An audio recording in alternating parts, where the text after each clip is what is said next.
Hello and welcome to the Front Office Podcast. I'm your host, Marcus Cameron. And as always, the show is sponsored by Tees and Trees. Clothing, Tees and Trees is where we stand on business.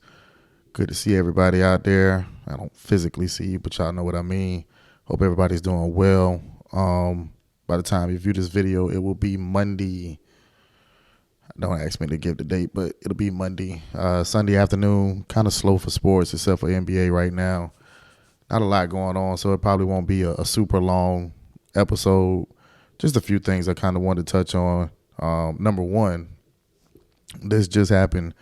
Apparently, Cam Newton was at a 7-on-7 flag football event, or like kind of like AAU for football, and he got into a fight. Well, I'm not sure if you can actually call it that. From what I saw from the video, four guys tried to actually attack him at one time. And from the video footage, if you haven't seen it, it's all over Twitter, man. Go check it out on Twitter. I got to give it to Cam, man. Stood on business. Like, that's standing on fucking business. I mean, four guys, and I don't think I've ever seen that. Four guys try to jump, except in the movies. Four guys try to jump a guy with no positive result for the four guys. So, not sure what the issue was about. I'm not sure whether he was right or wrong. It just happened like literally less than 2 hours ago. I just got to the point where I can get in the studio and try to record something on it. But give me your comments in this comment section if you know what's going on. You know, put it in the comments. Like and subscribe to the show, man. Tees and Trees Clothing is the brand. Actually rocking my man Idris. Shout out to him, High Flight Apparel, man. I'm always loyal to them, man. They good people over there. But yeah, the Cam shit is crazy. Not something that I expected to see on Sunday, but it is slow as far as sports and news and events and shit like that. So thank you, Cam, and to the guys. But I'd be very interested to see what happened and what caused the brawl or whatever was going on. It's definitely not a great look for Cam, you know, being in the position he's in. But if he got to defend himself, he got to defend himself, man. I'm not about to knock Cam for that. I don't know what happened to transpire that particular situation, but it is what it is. We got to wait to get more, and definitely I'll give y'all another episode, and hopefully I'll have a little bit more info at that point in time. Secondly, last week, one of my guys that I like to listen to his pod, JJ Reddick at ESPN, had a very spicy comment about Doc Rivers. Basically saying that Doc is always giving an excuse. He never takes accountability. It was more so the tone, not necessarily what he said. I can't agree with what he said because, I don't know if Doc takes accountability. I've never played for Doc. I can just go off of what, you know, we see in the media and interview questions and things of that nature, but definitely nobody wants to hear the excuse about it being hard or, you know, it's a tough road. Coincidentally, they have won 3 straight since the comment that JJ Reddick made. I just felt like it was personal. I played for coaches that I felt like weren't the best at what they do or not willing to hold themselves accountable. I just had an issue with them. So I can definitely understand the passion. My issue is it's the little smirk and grin after you say it. If you go back and you watch the video a little bit, he's kind of just sitting there like, you know, like you kind of knew it was a viral moment. But let's be real clear. Everybody has a job. All right. Analysts have jobs. They have to, you know, hit the meter. They have to go up the meter. They have to say things. And that's why a lot of people call them sellouts and shit like that because, or Stephen A. when he's on TV always screaming. He's always screaming because he's on TV to entertain. He's not just having a regular conversation like we having at the barbershop. It's cool when we do it at the barbershop because, you know, we're just speaking our true feelings. We're not really trying to put on a show, whereas they're getting paid to put on a show. So I understand the passion behind what JJ was saying. It did come across as disloyal to me. If you don't have a real problem with Doc, like a real beef, like you just don't like the man, coming out and saying what you said and how you said it, that's going to affect y'all relationship going forward. And maybe you don't care about it. Maybe that's what he was trying to get across. Like, you know, Kenya Martin and Carmen, they hate George Carl. You know what I mean? Like, they hate George Carl. I'm not sure if it's that particular situation, but I think JJ was just giving his take, and it was just taken the wrong way. Especially the way he said it, with the venom that he kind of came at Doc. I personally didn't like it, but I can't say what he said was wrong. I think that's the hard part. Just in general, dealing with people, you may not like their delivery on how they say something, but if they're telling the truth, they're telling the truth. And it's up to you being able to receive that information. Now, of course, not the best delivery makes it really hard to receive sometimes, but true is true. So, we'll see how that plays out. I think it'll be funny if JJ has to call one of the Milwaukee games, and that might be a little, how y'all always say, the script. That might be part of the script to have them beefing during a nationally televised game. I can guarantee you, if he's calling the game and it's nationally televised, them ratings going up because people want to see how they interact. I want to see how they're going to interact. I don't want to put that in the messy category, but kind of like I used the Cam and May show. The Cam and May show is a sports show. It's a good show. It's great. Those guys are doing a fantastic job with their podcast. A lot of people tune into it. A lot of people like it. I watch it sometimes and I'll catch clips or whatnot. I don't have an issue with it, but this just ain't going to ever be the podcast, man, where we going to be trying to disrespect anybody. Not saying that they do, but like May said, like, it's satire. They're saying things that are relevant, that is a big topic, and, people are going to tune into it because they are who they are.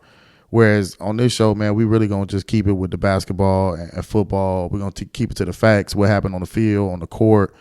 The Cam thing is, he's a media personality. We can talk about that. But again, like I said, I don't know the situation, so I'm not about to judge it and say, oh, this, and this. And I think when you have shows like that, I think people get confused.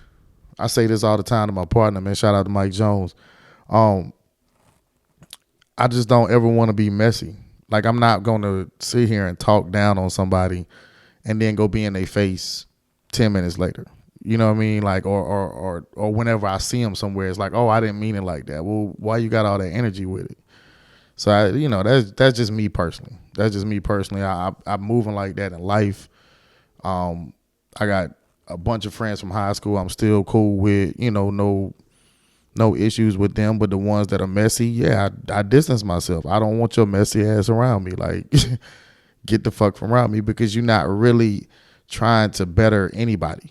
You know what I mean? You just unhappy with yourself and you just want to see how much chaos you can cause. And that shit just ain't 100 to me, man. I can't rock like that. But just a quick NBA update. I'm actually watching the Warriors and the Nuggets game today.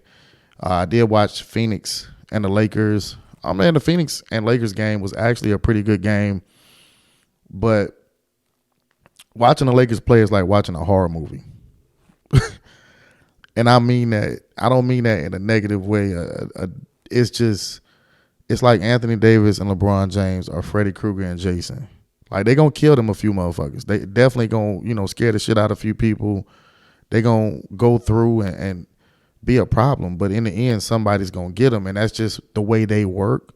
What I'm watching on the court is them not struggling with D'Angelo Russell at point, who played great today. He had a great game. But I think in order for them to be effective, they need those other guys to have those big moments. Like, they can be led and they can be steadied by LeBron James and Anthony Davis. But LeBron definitely can't be the best player on the floor every night. Anthony Davis needs to be the best player on the floor. He didn't play great in the first half. He had a really good second half. It's just when it gets a little physical, I think that's when Anthony Davis starts to disappear a little bit. I'm not disappointed in his play this year. A lot of people are going to knock Anthony Davis and say, oh, he solved this and he solved that. If I'm not mistaken, Anthony Davis is averaging 23 points and 12 rebounds a game, and I think missed maybe 1 or 2 games this year. You can't ask the man to do much more. You know what I mean? You can ask him, but defensively, if I had a complaint, I would say I would love for you to be way more active on the defensive side. Like today in the second half, he was a lot more active, going after block shots. Help defense was great. Hands were great. The Lakers are just not there yet, but they got a good core group. I'm telling y'all, if they get the right seeding, the Lakers are going to make a run. I'm not saying that they're going to win the championship, but I promise you they're going to beat teams that you don't think they can beat because of that veteran leadership and the stars that they have. On the other side, Phoenix looked really good today, even without Bradley Beal. I think they have the same problem. When they're going to start playing those better teams. And when they play those better teams, if you're missing a Beal or something like that and all your pieces aren't clicking, it's just not going to work. That's the NBA, people. Like, I hear a lot about defense, and I hear a lot about, oh, they don't play defense. These are the best players in the world. It's not a lot of defenses that can stop them. They have some of the greatest moves you've ever seen in your life. That's why they're playing and getting paid millions of dollars.